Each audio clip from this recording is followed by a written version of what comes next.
Good morning. Time हो रहा है 6:40 और फर्स्ट मॉर्निंग है यहाँ पे आने के बाद। कल रात ही अभी हम आए हैं। इतना ज़्यादा टायर्डनेस हो रहा था ना कि बिल्कुल बेचैनी सी हो रही थी, क्योंकि हमारा देखो प्लेन में तो कुछ समझ नहीं आता है। वो बहुत ही कंफर्टेबल टाइम है, 1.5 घंटे की फ़्लाइट होती है, तो बिल्कुल भी बॉदर नहीं होता। जो मेन है ना वो होता है रोड पे जो हाल होता है ना वो बहुत बुरा होता है। खासकर हमारे गांव से पटना का जो सफ़र है वो काफ़ी हार्ड होता है। उसके बाद फिर वहाँ से मतलब 1 बजे हम घर से, 1 नहीं 1:30 बजे हम लोग घर से निकल गए थे, 1:25 के कुछ आसपास ऐसे ही, और घर पहुँचे हम लोग 9:40 को।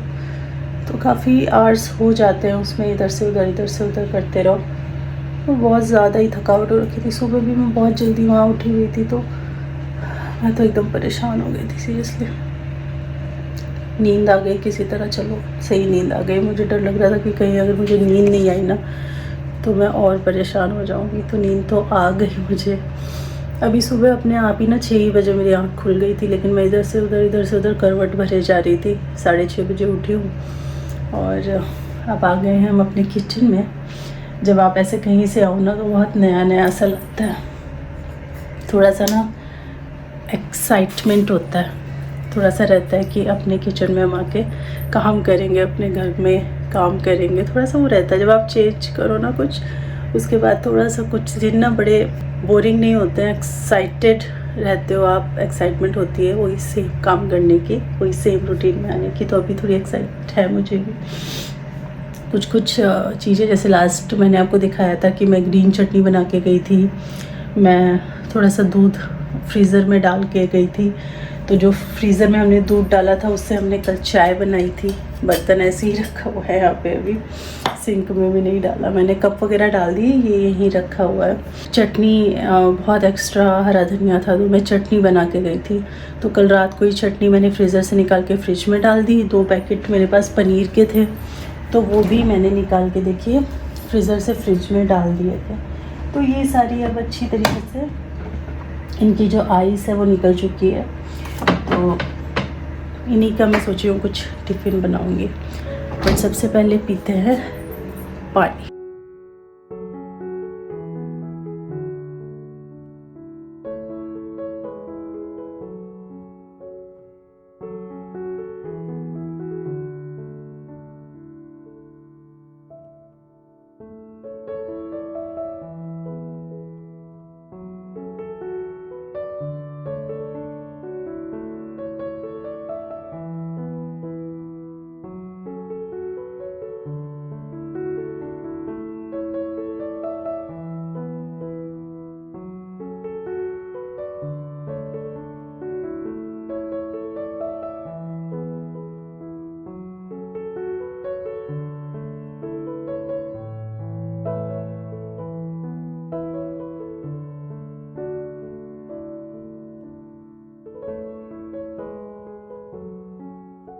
वीडियो में हम आगे बढ़ें उससे पहले मैं शेयर करना चाहती हूँ आपके साथ एक बहुत ही अमेजिंग सा प्रोडक्ट। अक्सर होता है ऐसा कि हम बहुत सारी चीज़ों को प्रिजर्व करना चाहते हैं, और ऐसा हमेशा पॉसिबल नहीं है कि हर घर में खूब अच्छी धूप आ रही हो या आप उतना कन्वीनियंट फ़ील करें कि भाई छत पे जाके डाला है या बालकनी में छोड़ दिया।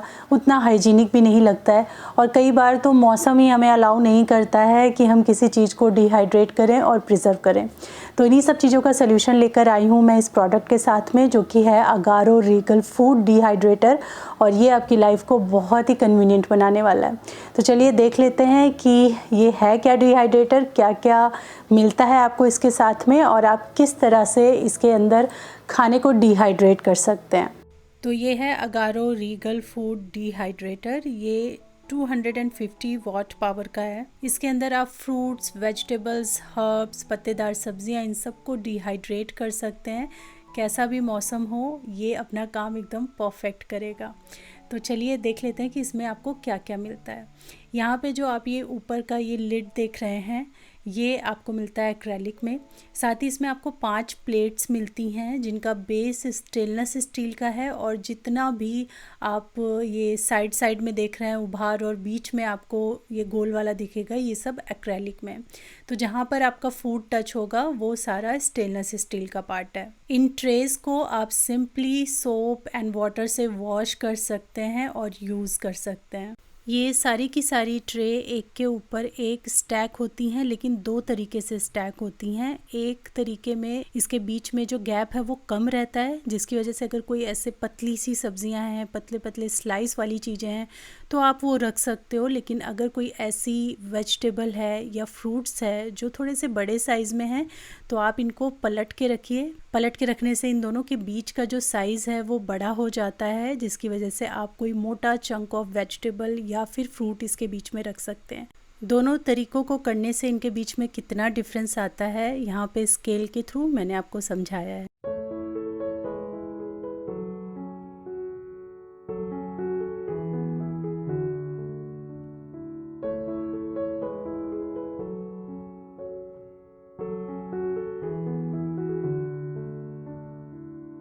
इसके साथ ही आपको इसमें मिलता है कि यूज़र मैनुअल, जिसके अंदर आपको मिलती हैं सारी इंस्ट्रक्शन। साथ ही आपको मिलता है ये kind of recipe book. Actually इसके अंदर सारी टेम्परेचर और टाइमिंग्स दी हुई हैं। अलग अलग fruits, vegetables, herbs, even meat, fish, इनके लिए भी जितने आवर्स का टाइम लगेगा और जितना टेम्परेचर लगेगा वो सब कुछ आपको इसके अंदर दिया हुआ है। चलिए बढ़ते हैं इसके डिस्प्ले बार की तरफ, और सारी सेटिंग्स आपको यहाँ पे मिल जाती हैं। यहाँ पे कुछ आपको रेफरेंस भी दिए हुए हैं, लाइक हर्ब्स के लिए, वेजिटेबल्स के लिए, फ्रूट्स के लिए, फ़िश एंड मीट के लिए आपको कितना टेम्परेचर सेट करना होगा। जैसे ही आप इसे प्लग इन करते हैं यहाँ पे ये डिस्प्ले में 00 ऐसे करके शो होता है। अभी आपको क्या करना है, राइट साइड में जो टाइम एंड टेम्परेचर का बटन है उसको अगर हम एक बार दबाएंगे तो यहाँ पे टाइम शो होगा। ये टाइम आवर्स में आता है क्योंकि डिहाइड्रेटर में कुछ घंटे लगते हैं किसी भी चीज़ को करने में, मिनट्स नहीं लगते हैं, तो ये आवर्स में आ रहा है। आप इसको दोबारा प्रेस करेंगे तो आपको टेम्परेचर दिखेगा। मैक्सिमम और डिफ़ॉल्ट सेटिंग टेम्परेचर जो है वो 70 डिग्री सेल्सियस का है। आप इसे भी कम ज़्यादा कर सकते हैं, और टाइम वाला भी जो मैंने आपको दिखाया था ना उसे भी आप कम ज़्यादा करके सेट कर सकते हो।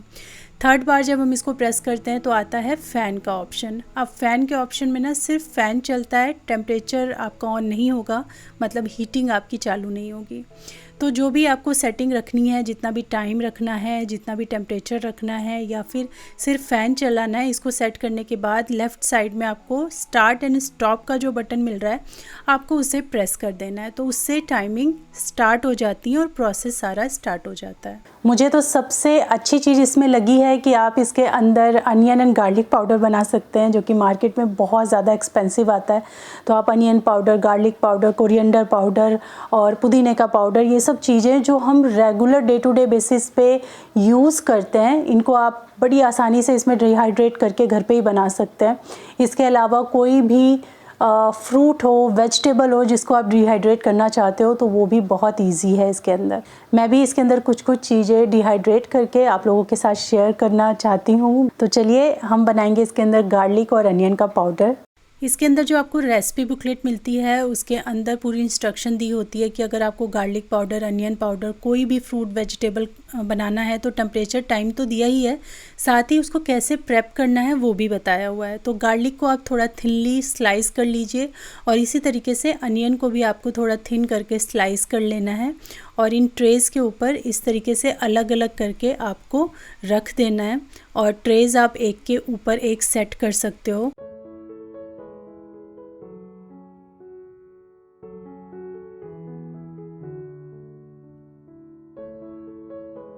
सारी चीज़ों को सेट करने के बाद मैंने लिड लगा दिया है। उसके बाद हम यहाँ पे टेम्परेचर को सेट करेंगे। तो उसी बुकलेट के अकॉर्डिंग जो मुझे सजेशन आया है कि मुझे 45 डिग्री सेल्सियस पर इसको 8 से 14 घंटे के लिए आप डिहाइड्रेटर पर छोड़ सकते हैं। तो मैंने यहाँ पे जो टाइम रखा है वो 10 आवर्स का रखा है, और जो टेम्परेचर रखा है मैंने 45 डिग्री सेल्सियस का रखा है। 10 घंटे नहीं, इसको लगभग 12 आवर्स लग गए थे। 2 घंटे मैंने फिर से सेट किए थे बाद में। तो बीच में आप इसको चेक भी कर सकते हो और टाइम को बढ़ा भी सकते हो। और इतनी देर में आप देख सकते हैं कि एकदम कड़क होके बढ़िया तरीके से ड्राई हो चुके हैं। और अब आप आराम से मिक्सी में इसको डालिए, पीसिए और आपका अनियन एंड गार्लिक पाउडर बनके तैयार है। इसी तरीके से आप पुदीना बना सकते हैं, धनिया, करी पत्ता, पालक, या फिर आप आलू के चिप्स बनाने, आलू ड्राई करना है, सेब ड्राई करना है, आपको किशमिश बनाने के लिए ग्रेप्स ड्राई करने हैं, किसी भी तरीके का fruit and vegetable, even meat and fish भी इस पे आप ड्राई कर सकते हो। और आप यहाँ पे देख सकते हो कि यहाँ पे जो अनियन का पाउडर है और गार्लिक का पाउडर है कितना बढ़िया बनके तैयार हुआ है। इसे आप नान के लिए, गार्लिक ब्रेड के लिए, गार्लिक पराठा के लिए यूज़ कर सकते हैं और अनियंस को भी मल्टीपल वेज़ में यूज़ किया जा सकता है। आई होप आपको ये छोटा सा किचन अप्लायंस पसंद आया होगा और यूज़फुल लगा होगा। अगर आपको ये अच्छा लगा है, आप इसको लेना चाहते हैं, तो मैं वीडियो के डिस्क्रिप्शन में इसका लिंक दे दूँगी, वहाँ से जाकर आप इसको परचेज़ कर सकते हो। सिद्धार्थ को स्कूल छोड़ के आ गए। इतना एक्साइटेड हो रहा था ना वो स्कूल जाने के लिए कि मैं क्या बताऊं। उसको अपने गांव की बातें भी बतानी है, जो एडवेंचर उसने किए वो भी अपने फ्रेंड्स से शेयर करने। कह रहा था आज का दिन बहुत अच्छा होने वाला है, मेरे सारे फ्रेंड्स यहाँ की बातें मुझसे शेयर करेंगे और मैं वहाँ की करूँगा। तो मैं भी गई थी छोड़ने के लिए। क्या हुआ? आप बोलते वो सब निकाल के आऊँगा, वो सब निकाल दिया। और उसके बाद फिर साथ में ही, एक्चुअली मैं साथ में इसीलिए गई थी क्योंकि मुझे लेना था सब्ज़ी। तो अभी 2-3 दिन के लिए मैं सब्ज़ी ले आई हूँ। देखती हूँ, वेडनेसडे मार्केट पड़ रहा है, अभी 2 दिन बाद तो जाऊँगी वहाँ, बट तब तक के लिए वहाँ से ज़्यादा फ्रेश मिल रही है यार, क्या ही बताऊँ। इतना वहाँ मुझे लगता है बहुत ज़्यादा पेस्टिसाइड यूज़ होते हैं। इसका मतलब मैं तो किसानों से बात करके आया हूँ ना। हाँ, हम लोग वहाँ बात करके आए हैं, मतलब हम लोग नहीं, ये बात करके आए हैं बहुत लोगों से। तो वहाँ की जो सब्ज़ियाँ हैं उसमें वहाँ भी बहुत पेस्टिसाइड यूज़ होता है, मतलब बहुत ज़्यादा यूज़ करते हैं वहाँ गांव में भी, और वो खुद भी खाते हैं, बेचते भी हैं। और और वहाँ की सब्ज़ियाँ ना कम फ्रेश हैं, यहाँ की ज़्यादा फ्रेश हैं, और क्वांटिटी यहाँ वहाँ बहुत लिमिटेशन में सब्ज़ियाँ मिलती हैं, यहाँ बहुत सब्ज़ियाँ मिलती हैं और सारी इतनी फ्रेश रहती हैं कि क्या बताऊँ। और यहाँ सप्लाई भी बहुत ज़्यादा है, डिमांड भी बहुत ज़्यादा है। तो जब वहाँ पे इतना ज़्यादा पेस्टिसाइड्स हैं तो यहाँ कितने होंगे, ये हम सोच रहे थे। अभी डिस्कस भी कर रहे थे हम गाड़ी में। नहीं, यहाँ तो लग रहा है कि पिला देते होंगे लोग। अच्छा दिखता है तो अच्छा दिखता है, फ्रेश रहता है, क्वांटिटी बहुत ज़्यादा है। गांव में इतना नहीं मिलता है, सब्जियां बहुत लिमिटेड लोग खरीदते हैं। वहाँ पे कुछ कैटेगरीज हैं वो ज़्यादा खाई जाती हैं और ज़्यादातर लोग उगा लेते हैं थोड़ा बहुत, उसमें भी वो पेस्टिसाइड डालते हैं। क्योंकि वहाँ के लोग बोलते हैं अगर नहीं डालेंगे ना तो जो चीज़ मतलब बिना पेस्टिसाइड के 2-3 होंगे, लौकी जैसे एक पेड़ से 2-3-4 निकलेंगे, और उनको वो अगर पेस्टिसाइड अच्छे से डालो तो फिर 15-16 क्वांटिटी चली जाती है। तो वो लोग खुद भी यूज़ करते हैं और उनमें से बहुत से लोग बेचते भी हैं। बैंगन सब ख़राब हो जाते हैं अगर उसमें दवाइयाँ ना डाली जाएं तो सब ऐसे हो रहा है। पता नहीं, लगता है क्या खा रहे हैं हम लोग, केमिकल्स ही खा रहे हैं या सच में कुछ सब्ज़ी नाम की चीज़ है इनके अंदर, समझ नहीं आता। खाना तो है ही, ऐसा तो नहीं है कि आप सब्ज़ियाँ नहीं छोड़ सकते। अनाज में भी पेस्टिसाइड हैं, सब्ज़ी में भी पेस्टिसाइड हैं, कुछ नहीं कर सकते, सब्ज़ियाँ बनाते हैं। चलो देखती हूँ, इनसे पूछती हूँ क्या लेके जाएंगे, फिर बनाती हूँ। क्या ले जाओगे आप? कुछ नहीं ले जाऊँगा, मेरे पेट में दर्द हो रहा है। तुझे मत दो, ये हमारा सट्ठा समझती हो ना, माड़ भात। हाँ वो हल्का बना दो, वही खाऊंगा कसम से। या मूंग दाल खिचड़ी? नहीं यार, मूंग दाल खिचड़ी भी गैस बनाती है। चलो ठीक है। मैं पी रही हूँ अपनी सुबह की चाय। इनको तो ऑफिस खाना लेकर नहीं जाना, इनके पेट में थोड़ा सा तकलीफ़ हो गया था, रास्ते में ना दर्द हो रहा है। तो ये जो राइस होता है ना, नमक वाले पतले से राइस, मतलब उसको माड़ भात, मरसट्टा भात कहा जाता है, वो उनको बहुत सूट करता है पेट दर्द में ना। या फिर मूंग दाल की खिचड़ी, तो वो मैं इनको बना के दूँगी। अभी टाइम है, चाय पी रही हूँ। और पता है बहुत सारे लोग मुझसे पूछते हैं फ़िश के बारे में कि आपका फ़िश का ध्यान कौन रखता है जब आप चले जाते हो। मैं फ़िशेस दिखा देती हूँ कितनी हैप्पी एंड हेल्दी हैं। इनकी लाइट अभी जल नहीं रही है, स्विच निकाला हुआ है हस्बैंड ने। ये रही वो 1, ये रही 2 और ये रही 3rd 1। एक्चुअली जब भी आप 15 से 3 हफ्ते के लिए जाते हैं कहीं ना, 15 दिन या 3 हफ्ते के लिए, तो इनका एक फ़िश फूड आता है जो कि होता है ऐसे गोल गोल ना, जैसे आधा लड्डू ऐसी शेप में होता है, वाइट कलर का। वो पूरा पैक आता है और वो पूरा पैक आपको पानी में डाल देना होता है। वो हर 1-2 दिन पे बस्ट होता है और उसमें से खाना निकलता है। तो अगर आप कहीं भी 15-20 दिन 1 महीने के लिए जा रहे हैं तो वो फ़िश फूड लेके आप टैंक में डाल सकते हो। और हम क्या करते हैं कि कहीं भी जाने से पहले गांव ही जाते हैं, जब इतने दिनों के लिए तो हम गांव ही जाते हैं। तो गांव जाने से पहले हम क्या करते हैं, अपना फ़िश टैंक क्लीन करवाते हैं ताकि कोई भी गंदगी ना हो उसमें, जो हमने करवाया था।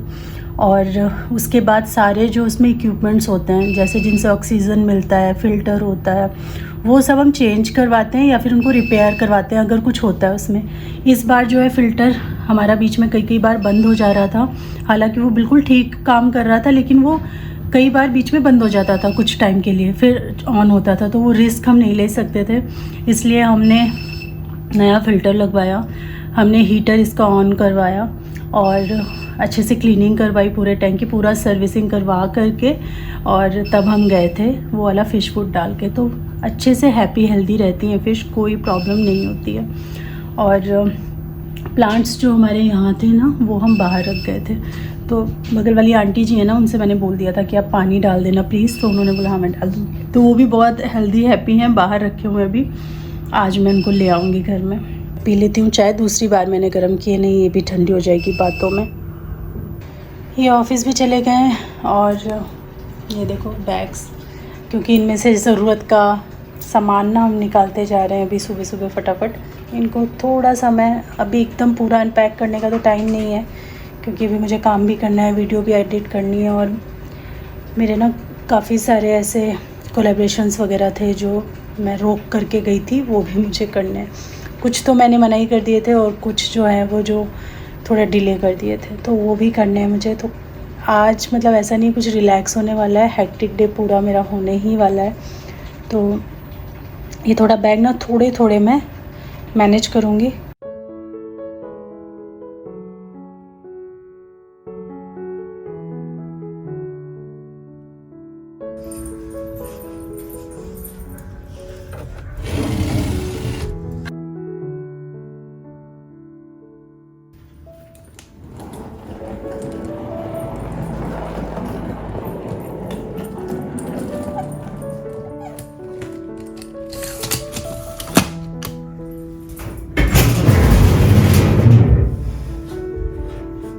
हमेशा जब भी मैं गांव जाती हूँ ना, तो जाने से पहले जितने भी वूलेंस के बैग हैं वो मैं निकाल करके रख के जाती हूँ बाहर ही, ताकि वापस आके मुझे जगह जगह से कहीं यहाँ कहीं वहाँ से ना बैग्स वगैरह कलेक्ट ना करने पड़े और सारा सामान एक जगह हो। ऐसे क्या होता है अगर बैग्स आपने, क्योंकि कुछ मैं इस अलमीरा के ऊपर रखती हूँ, कुछ दूसरी अलमीरा के ऊपर, कुछ मेरा जो स्टोरेज है बीच में वहाँ रहता है, तो अगर मुझे किसी भी एक कपड़े की ज़रूरत लगी तो मुझे हर जगह से पहले वो बैग्स निकालने पड़ेंगे और फिर उनमें ढूंढना पड़ेगा। तो मैं क्या करती हूँ, मैं निकाल लेती हूँ सारे बैग्स और उनको रख देती हूँ। आपने देखा होगा मैंने स्टैक करके सिद्धार्थ के बेड के बगल में रखे हुए थे। और फिर मैं कुछ भी ज़रूरत लगती है, क्योंकि आके कितनी ठंड होगी, कैसा मौसम होगा आपको पता नहीं होता है, और क्या ज़रूरत लगेगा एकदम से ये भी नहीं पता होता है। तो जैसे जैसे मुझे ज़रूरत लगा था, 1-2 दिन मैंने इसमें से कपड़े निकाले थे। बाकी आज मैं ये वाली अलमीरा जो है सिद्धार्थ की, इसमें हस्बैंड की सारी जैकेट्स रहती हैं, मेरी सारी जैकेट्स, कोट, ये सब इसमें रहते हैं, ब्लेज़र वगैरह। तो ये सब जो मैं धीरे धीरे बैग्स को खोल करके और इनको अरेंज करती जा रही हूँ।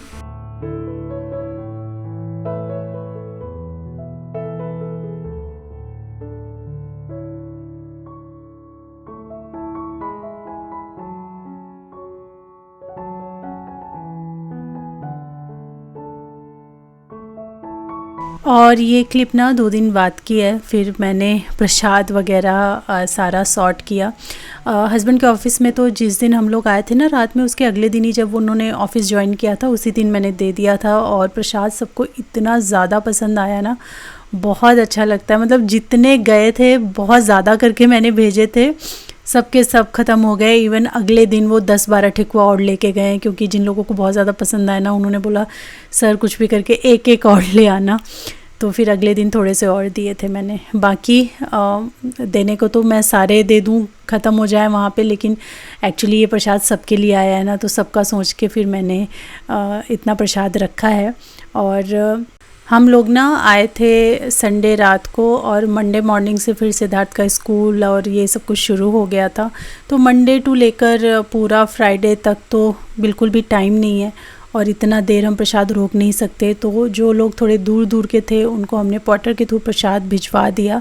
तो बुक करवाया हुआ है अभी मैंने, तो बस वही सारी पैकिंग मैं कर रही हूँ। इसके अलावा जो मेरे आसपास जो नेबर्स या मेरे फ्रेंड्स को देना है उनका भी मैं पैक कर रही हूँ। जब पोर्टर आके पिक करके चले जाएंगे अपना पार्सल, तो उसके बाद फिर मैं घर से निकल जाऊँगी और सबको प्रसाद देकर आ जाऊँगी। जैसे वंदना हो गई, दीप्ति हो गई, रचना हो गई, सबके लिए मुझे प्रसाद लेकर जाना है, तो बस वो मैं पैक कर रही हूँ।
आज ना पूरा प्रसाद डिस्ट्रीब्यूशन का डे रखा हुआ है मैंने, और मैं इतना बिज़ी हूँ अपना वो सारे ब्रांड्स वगैरह के काम में कि मेरे को सांस लेने की फुर्सत नहीं मिल रही है कि क्या बताऊँ।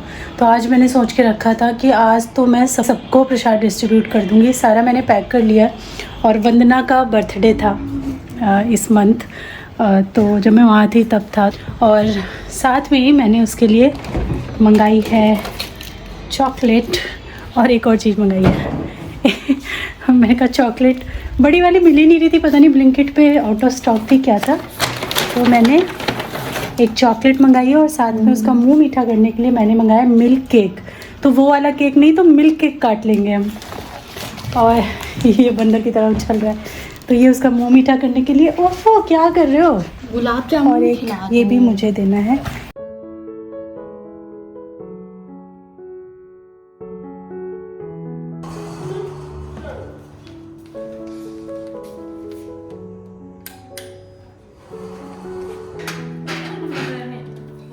नंगे पैरी चलता है इतना। बर्थडे। अच्छा यार है, तुम्हारे लिए चॉकलेट भी लाई हूँ मैं। और प्रसाद जब मैं देने के लिए गई तो फिर वहाँ पे तो समझो 3-4 जगह मुझे जाना था, घंटा 1.5 घंटा हर जगह लग गया। तो मैं शाम को 7:30 बजे के आसपास वापस आ पाई थी, तो फिर मैंने कुछ भी उसके बाद शूट नहीं किया। और अभी हो गया है अगला दिन, और बस अभी मॉर्निंग के अपने काम निपटा करके फिर मैं किचन में जाऊंगी। और बहुत ज़्यादा कुछ हड़बड़ी नहीं है आज, क्योंकि सैटरडे था, तो ये मैं सीधा सैटरडे शूट कर रही हूँ। सैटरडे था तो बड़ा रिलैक्सिंग था। सुबह सिद्धार्थ को बस अपनी क्लास के लिए जाना था, तो वो दोपहर को उसकी क्लास है, तो वो लोग निकलेंगे। अभी सुबह का ना बहुत ज़्यादा ऐसा कोई काम नहीं है, तो एक ब्रंच टाइप मुझे बनाना है। ऐसा नहीं मॉर्निंग में जल्दी से ब्रेकफास्ट एंड लंच की कुछ ऐसे तैयारी करनी है, तो ब्रंच जैसा कुछ बनेगा, हैवी सा बना लूँगी तो वो हो जाएगा।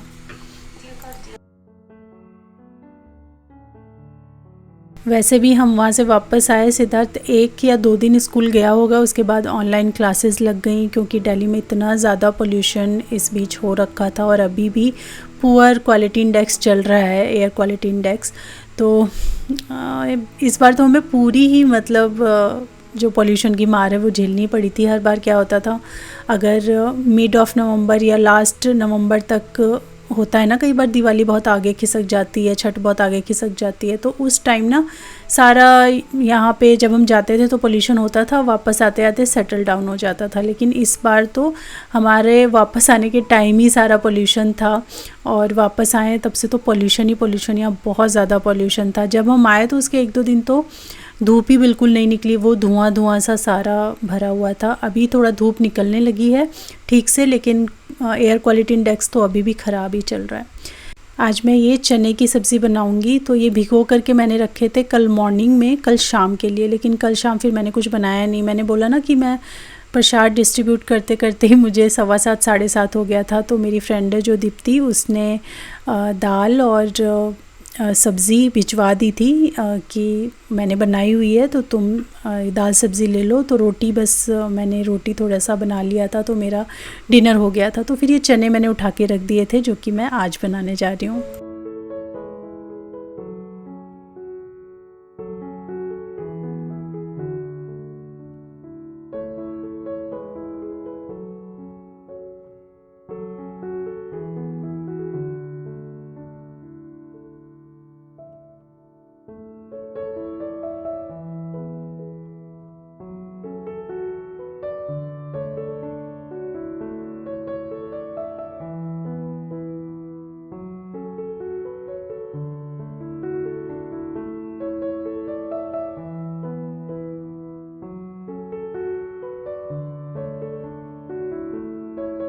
मैंने ना यहाँ पे 2 तरीके के प्याज चॉप किए हैं। एक तो मैंने एकदम महीन करके अच्छे से चॉप करके रख लिए हैं और दूसरा मैंने स्लाइस करके रखे हैं प्याज। दोनों का इस्तेमाल हम अलग अलग तरीके से करने वाले हैं।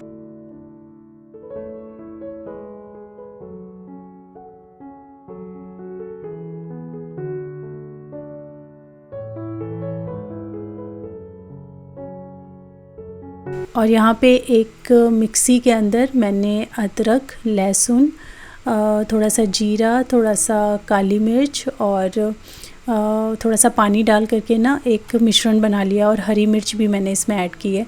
पता है, जब भी मैं गांव जाती हूँ, वहाँ से वापस आती हूँ ना, तो वहाँ के टेस्ट की मुझे बड़ी क्रेविंग होती है। तो मैं इस तरीके से ना जीरा या जो ऐसे बनाते हैं, जनरली मैं, आप देखते हो, ऐसे नहीं बनाती हूँ, सूखे मसाले डालती हूँ।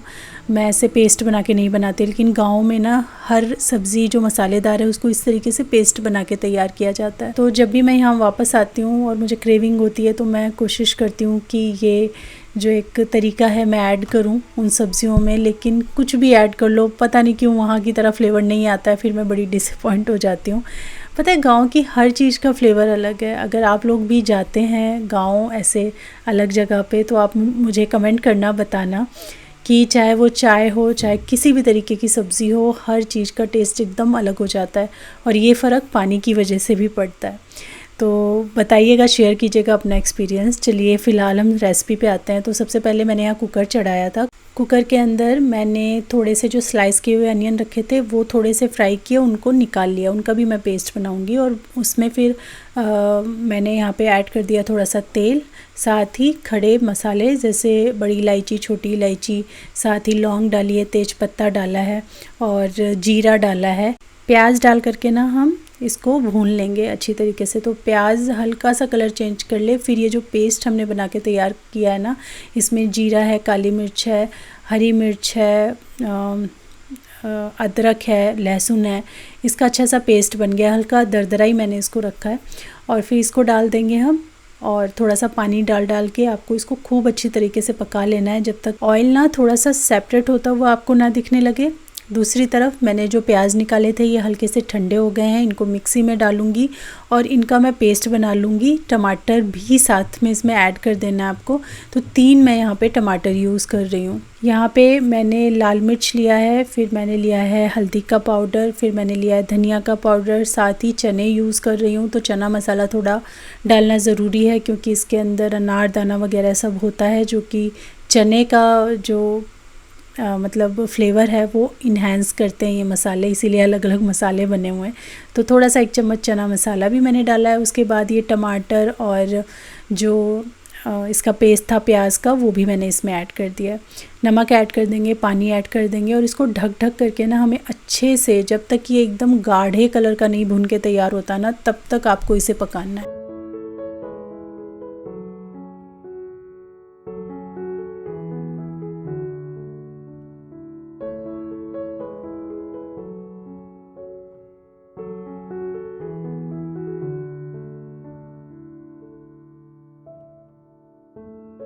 मीनवाइल मैंने यहाँ पे रिफ़िलिंग का भी काम कर लिया है।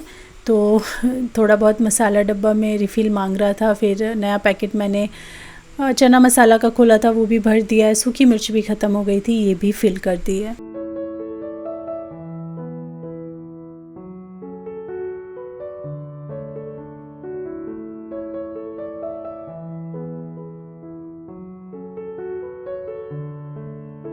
मसाला देखिए गहरे कलर का हो गया है, इसमें से तेल भी जो है वो छूट रहा है साइड साइड से। तो हम इसमें ऐड कर देंगे अब चने, और चने ऐड करके इसमें नमक, पानी ये सब आप एडजस्ट करके इसमें सीटी लगा दीजिए।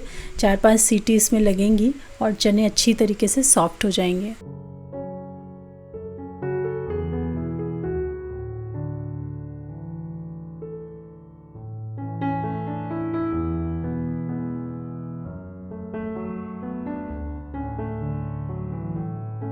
और चने के साथ में ना थोड़ा मुझे कॉम्बिनेशन अच्छा लगता है, या तो चने के साथ आप आलू डाल दो, तो वो तो आप उबालने से पहले ही ऐड करोगे, जब चने डाले थे उसी टाइम आलू डाल दीजिए, या पनीर जैसे मैं ऐड कर रही हूँ आप पनीर ऐड कर सकते हैं, या फिर सोया ऐड कर दीजिए। इसमें बड़ा अच्छा सा कॉम्बिनेशन एक बन के तैयार होता है और मुझे बड़ा अच्छा लगता है चने के साथ कुछ ना कुछ ऐड करना। तो फ़िलहाल आज मैंने पनीर ऐड किया है। पनीर आप शुरू में मत डालिए, जब चना एकदम सॉफ्ट हो जाए, पक जाए, तो लास्ट में आप पनीर ऐड करके इसमें एक बॉईल लगा दीजिएगा। उससे पनीर चुई भी नहीं होता है और टेस्ट उसका बना रहता है, ओवर कुक नहीं हो पाता है वो। थोड़ा सा हरा धनिया भी मैंने इसके अंदर मिक्स कर दिया है और बस ये हमारी सब्ज़ी बनके तैयार है। इसको राइस के साथ, रोटी, पराठा किसी के साथ भी आप इंजॉय कर सकते हैं। और आज के दिन मैंने और भी काफ़ी कुछ शूट किया था, लेकिन अभी मैं इस वीडियो में वो शेयर नहीं कर पाऊँगी। वो सारी चीज़ें मैं शेयर करूँगी नेक्स्ट वीडियो में। नहीं आएगा, बता दिया मैंने पहले। ये आएगा नहीं आएगा, ये टूट गया तो इतने खुश हो रहे हैं कि बाप रे बाप। 5 साल से चला रहा। 5 क्या? 5 थोड़ी ना, ये 15 साल का होगा। 15 साल का। थोड़ा दुख भी है, 15 नहीं ज़्यादा है, हमारी शादी से पहले का है ये। क्योंकि बाहर फूल बरसाओ, मेरा महबूब आएगा आज नया।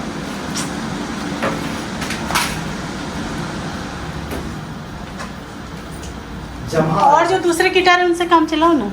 नहीं चल पाएगा। इसकी अलग बात है। चलो मैं तोड़ रहा हूँ। वो क्लासिकल है या अकॉस्टिक है? मैं अपना लैपटॉप तोड़ रहा हूँ, मुझे भी नया मिलेगा ना। बेटा मैंने इसको तोड़ा नहीं है। तोड़ा नहीं है उन्होंने, वो टूट गया है। बाहर आ गया और वो बहुत पुराना है, मुझे लग रहा है 17-18 साल पुराना है, अपनी मैरिज से पहले का है। ये मेरा भी नहीं है, एक मेरा दोस्त था वो स्वरूप मंडल, उसने खरीदा था कि सीखेंगे, तो सीख तो पाया नहीं, मेरे पास छोड़ के गया था वो। मैं अपनी स्क्रीन फिर ये रोहन के पास रहा है। नहीं, फिर वो मेरे पास छोड़ के गया और वो होटल मैनेजमेंट किया था, दुबई चला गया। अच्छा। तो फिर मैं बोला तेरा गिटार, तो मेरे पास ही रह गया। कितने खुश हो रहे हो भाई? क्यों ना हो भाई। आज ही लोग हैं। Yes man yes. दानिशपुरी के शोरूम से लेने चलेंगे। और इन्होंने गिटार उठाया था कि वो टूट गया, तो अब तो नया गिटार आके ही रहेगा, आएगा ही आएगा, उसके बिना तो उनका काम नहीं चलता है। तो बस आज की वीडियो में बस इतना ही रखते हैं। मैं मिलती हूँ आपसे अपनी नेक्स्ट वीडियो में, तब तक के लिए thanks for watching, take care, bye bye.